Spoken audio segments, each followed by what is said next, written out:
হরিয়ানাতে কাজ করতে গিয়ে বাসন্তীর যুবক সাবিরকে যেভাবে গোরক্ষক সন্ত্রাসী বাহিনী হত্যা করলো এবং পুলিশ নাকি প্রায় 7 থেকে 8 জনকে গ্রেপ্তার করেছে, যাদের অধিকাংশই এই গোরক্ষক বাহিনীর সঙ্গে যুক্ত। অর্থাৎ আমরা দেখতে পাচ্ছি পশ্চিমবাংলাতে আন্দোলন হচ্ছে তিলোত্তমাকে নিয়ে। আমার বোনের জাস্টিস চাইছি আমরা কেন আমার ভাই সাবিরের জন্য জাস্টিস চাইছি না?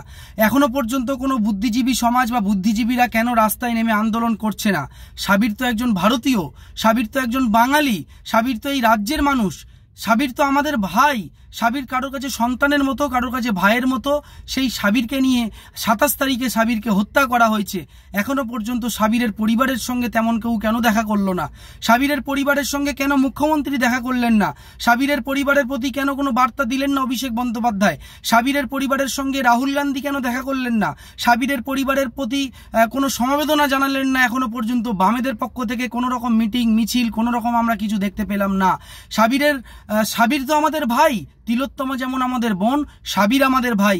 একই সঙ্গে আমরা তিলোত্তমা বোনের জন্য যেমন জাস্টিস চাইছি, রাস্তায় নামছি, রাত দখল করছি, আমরা সাবিরের জন্য কি একটা দিন বা একটা দুপুর দখল করতে পারি না? আমরা কি আমার বোন তিলোত্তমা বোনের জন্য বিচার চাইতে গিয়ে সাবিরের নামটা কি যোগ করতে পারি না? যে আমরা সাবিরের জন্য বিচার চাই, আমরা যেমন তিলোত্তমা বোনের জন্য বিচার চাইছি, আমরা সাবিরের জন্য বিচার চাই। তার ছোট্ট 3 বছরের একটা ফুটফুটে সন্তান রয়েছে। আজকে সেই সন্তানটা পিতাহারা হলো, সেই সন্তানটা অনাথ হয়ে গেল। আজকে তার স্ত্রী সেও একজন বিধবা হয়ে গেল, তার পিতামাতা সন্তানহারা হয়ে গেল। এই কষ্ট দুঃখটা কি আমরা বুঝছি না? আমরা কি সাবিরের পরিবারের পাশে দাঁড়াবো না? আমরা কি এই মানবিক দিকটা দেখবো না? বুদ্ধিজীবী সমাজ মোমবাতি নিয়ে তারা কি রাস্তায় নামবে না? নাগরিক সমাজ, ছাত্র সমাজ, তারা কি সাবিরের জন্য রাস্তায় নামবেন না? এই অনুরোধ আপনাদের কাছে রইল, অবিলম্বে রাস্তায় নামুন, প্রতিবাদ করুন, আওয়াজ তুলুন। নালে কিন্তু ইতিপূর্বেও গোরক্ষক সন্ত্রাসী বাহিনীরা বহু মানুষকে কিন্তু একেবারে গরু চুরির অপবাদে, গরুর মাংস খাওয়ার অপবাদে, গরুর নাকি চুরি করে নিচ্ছে, মাংস খাচ্ছে, এমন বিভিন্ন রকম অপবাদ দিয়ে হত্যা করেছে। 2014 থেকে 2024 পর্যন্ত কয়েকশো ঘটনা আপনারা দেখতে পাবেন, এবং যেখানে প্রায় 40 জনের কাছাকাছি কিন্তু মারা গেছে, মেরে ফেলা হয়েছে। আমরা কবে প্রতিবাদ করব? আমরা কবে আন্দোলন করব? আমরা কেন আন্দোলন করছি না? আমরা কেন চুপ করে বসে রয়েছি? কেন আমরা হরিয়ানার হাইকোর্টের দ্বারস্থ হচ্ছি না যে ন্যায় বিচার দিতে হবে? শুধুমাত্র পুলিশ তদন্ত করলে হবে না, এখানে কেন্দ্রীয় এজেন্সি সিবিআই তদন্ত হওয়ার দাবি প্রয়োজনে কোর্ট মনিটর করে সিবিআই তদন্ত সেখানে হোক, যেভাবে আমরা আমাদের রাজ্যের বিভিন্ন রকম ঘটনাতে আমরা দেখি। এবং অবিলম্বে রাহুল গান্ধী, ইন্ডিয়া জোটের যারা রয়েছেন, রাহুল গান্ধী থেকে শুরু করে মমতা বন্দ্যোপাধ্যায় থেকে শুরু করে অখিলেশ যাদব থেকে শুরু করে প্রত্যেকটা নেতাকে অবিলম্বে মুখ খুলতে হবে, প্রতিবাদ করতে হবে এবং সাবির মল্লিকের পরিবারের পাশে দাঁড়াতে হবে, তাকে ক্ষতিপূরণ দিতে হবে।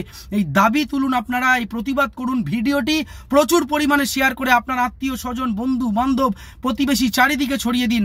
আপনার প্রতিবেশী কোনো ভাই বোন যদি প্রতিবাদ না করে, আপনি প্রতিবাদ করুন, আপনি সোশ্যাল মিডিয়াতে বলুন, প্রতিবাদ করুন, আইন মেনে প্রতিবাদ করুন, একেবারে ন্যায় পাইয়ে দিতে প্রতিবাদ করুন।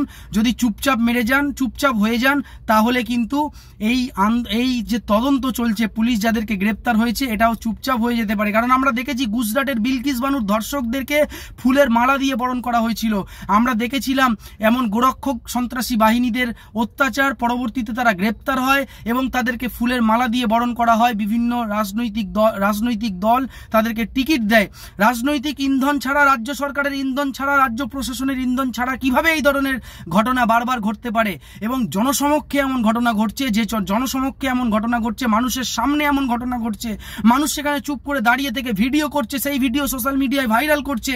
কদিন পূর্বে আমরা দেখলাম মহারাষ্ট্রে একজন বৃদ্ধ হাজি সাহেব, তিনি মেয়ের বাড়িতে যাচ্ছিলেন কিছু জিনিসপত্র নিয়ে, তার কাছেও নাকি গোমাংস আছে বলে তার উপরে চরম অত্যাচার করা হয়। চোখের এই নিচেগুলো কালি দাগ পড়ে গেছে, দুটো চোখ প্রায় একেবারে প্রচন্ডভাবে ক্ষতি হয়ে গেছে। তো আমরা কেন আমরা বাছাইকৃত আন্দোলন করছি? আমরা কেন বেছে আন্দোলন করছি? এই প্রশ্ন কিন্তু আমাদের রইল। পথে নামুন, আন্দোলন করুন, প্রতিবাদ করুন, সরকারের দৃষ্টি আকর্ষণ করুন, প্রশাসনের দৃষ্টি আকর্ষণ করুন, আইনের দৃষ্টি আকর্ষণ করুন, রাষ্ট্রপতির সঙ্গে প্রয়োজনে দেখা করুন, সব রকম ভাবে চেষ্টা করুন।